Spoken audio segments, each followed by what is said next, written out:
చాలా దారుణం. ఎల్లుండి జూన్ 2న తెలంగాణ రాష్ట్ర అవతరణ దినోత్సవం నాడు ముఖ్యమంత్రి గారు ఒక స్పష్టమైన ప్రకటన దీని మీద చేయాలి. అపెక్స్ కమిటీ మీటింగ్ ఇమ్మీడియట్గా పిలవాలని చెప్పి డిమాండ్ చేయాలి. మనకేదైతే 200 టీఎంసీలు నీళ్ళు నష్టపోతామో మన నీళ్ళ మీద మనకు వాటా కావాలని చెప్పి ముఖ్యమంత్రి గారు డిమాండ్ చేయాలని నేను కోరుతా ఉన్నాను. కేసీఆర్ గారు కాళేశ్వరం ప్రాజెక్ట్ ఎందుకోసం కట్టిండ్రు? ఈ 200 టీఎంసీల హక్కు మనకు తెలంగాణకు ఉండాలని చెప్పి వారు కట్టిండ్రు. మరి అలా కేసీఆర్ గారు కాళేశ్వరం కట్టి 4 సంవత్సరాలుగా ప్రతి సంవత్సరం 20 లక్షల ఎకరాలకు నీళ్ళు ఇస్తుంటే మీరు చూసి ఓర్వలేక ఇవాళ కేసీఆర్ గారికి నోటీస్ ఇచ్చిరా? 1 కోటి ఎకరాల మాగాణం తెలంగాణ చేసినందుకు కేసీఆర్ గారికి ఇలా మీరు నోటీసులు ఇచ్చిండ్రా? రైతులకు రైతు బీమా పేరుతోనే ఆదుకున్నందుకు మీరు నోటీసులు ఇచ్చిండ్రా? రైతు బంధు పేరుతో ఆదుకున్నందుకు మీరు నోటీస్ ఇచ్చిండ్రా? కేసీఆర్ కిట్ ఇచ్చినందుకు నోటీస్ ఇచ్చిండ్రా? తెలంగాణ ప్రజలకు మేలు చేసినందుకు నోటీస్ ఇచ్చిరా? ఎందుకోసం నోటీస్ ఇచ్చిండ్రు? అది అసలు కాళేశ్వరం కమిషనా, కాంగ్రెస్ కమిషనా అని ముఖ్యమంత్రి గారు నేను ప్రశ్నిస్తూ ఉన్నాను. ప్రతి తెలంగాణ బిడ్డ కూడా బాధపడుతూ ఉన్నారు. తెలంగాణ జాతిపిత అయినటువంటి కేసీఆర్ గారి మీద మీరు ఇవాళ నోటీసులు ఇవ్వడం అంటే యావత్తు తెలంగాణకు నోటీసులు ఇచ్చినట్టే అని నేను భావిస్తూ ఉన్నాను. ఎందుకోసం ఈ మాట చెప్తా ఉన్నామంటే ఆ బక్కపల్సటి మనిషి ఒకసారి పిడికిలెత్తి బయలుదేరితేనే ఇవాళ తెలంగాణ రాష్ట్రం వచ్చింది. తెలంగాణ రాష్ట్రం వచ్చింది కాబట్టే మీరు ఇవాళ తెలంగాణ రాష్ట్రానికి ముఖ్యమంత్రిగా ఉన్నారు. అది మర్చిపోయి అటువంటి వ్యక్తికే మీరు ఇవాళ నోటీస్ ఇవ్వడం ఎందుకోసం ఇస్తూ ఉన్నారు? మొత్తం ఈ నోటీస్ ఏంది, ఈ కమిషన్ ఏంది, ఈ కథ ఏంది? తెలంగాణ జాగృతి సైనికులంతా కూడా యావత్ రాష్ట్రానికి జూన్ 4వ తారీఖు నాడు ఒక మహాధర్నా చేస్తాం. మేము ఆ ధర్నాలు అన్నీ కూడా వివరిస్తాం.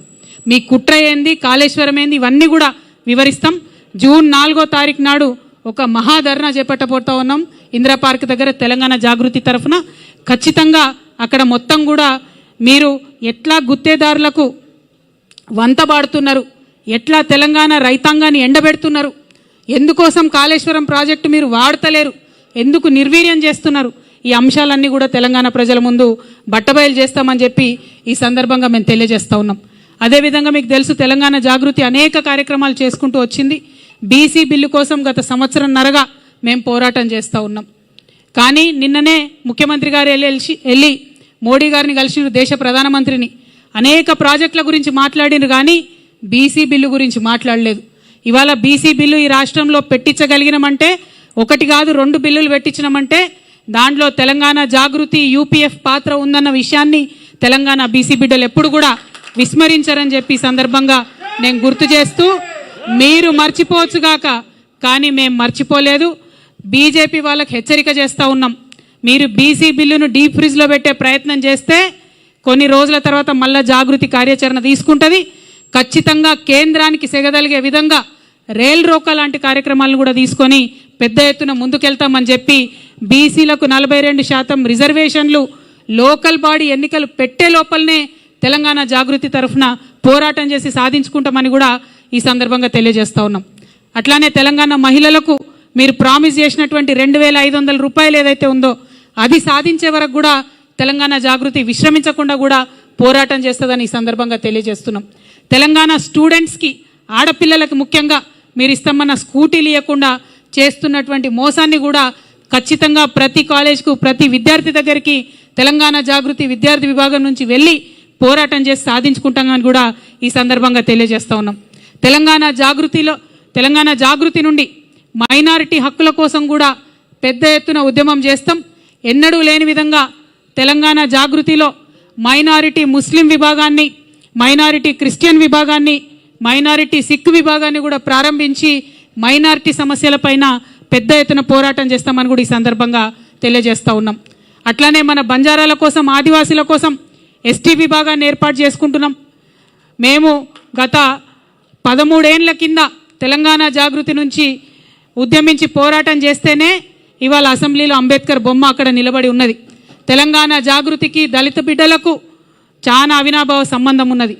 అందుకే సపరేట్గా ఒక ఎస్సీ విభాగాన్ని కూడా ఏర్పాటు చేసి దళితులకు ఉండేటటువంటి సమస్యల మీద పోరాటం చేస్తామని ఈ సందర్భంగా నిర్ణయం తీసుకుంటా ఉన్నాం. అదేవిధంగా మరి అనేకమైన అంశాలు మేము పనిచేస్తూ వచ్చినాం, ఇక ముందు కూడా పనిచేస్తాం. మేము పనిచేస్తుంటే ఓర్వలేనటువంటి కొంతమంది మరి చాలా మాటలు మాట్లాడుతూ ఉన్నారు. వారందరి ఆశల్ని అడియాశలు చేస్తూ నేను ఇవాళ ఒక ప్రకటన చేస్తూ ఉన్నాను. కేసీఆర్ గారికి రెండు కళ్ళలాగా ఒక కన్ను బీఆర్ఎస్ అయితే ఇంకో కన్ను జాగృతి అయి నిలబడుతుందని చెప్పి ఈ సందర్భంగా మేము తెలియజేస్తూ ఉన్నాం. కేసీఆర్ గారి మీద ఈగ వాలితే కూడా ఊరుకోము. రేవంత్ రెడ్డి గారు ఆనాడే మీరు గన్ను పట్టుకొని ఉద్యమకారుల మీదకి పోతే మిమ్మల్ని చుక్కలు చూపించినాం. భయపడి తెలంగాణలో తిరగలేక మీరు గన్ను పట్టుకొని ఆనాడు తిరిగినరు. ఇదే బీజేపీ నాయకులు తెలంగాణ రాష్ట్ర సాధనలో వెనుక ఉంటే ఆనాడు ఎండల లక్ష్మీనారాయణ లాంటి వాళ్ళు ఒకరో ఇద్దరో ముందుకొచ్చి రాజీనామా చేస్తే ఇదే తెలంగాణ జాగృతి గల్లీ గల్లీ తిరిగి నిజామాబాద్లో తెలంగాణ వాదాన్ని నిలబెట్టుకున్న విషయాన్ని కూడా గుర్తు చేస్తున్నాం. ఇవాళ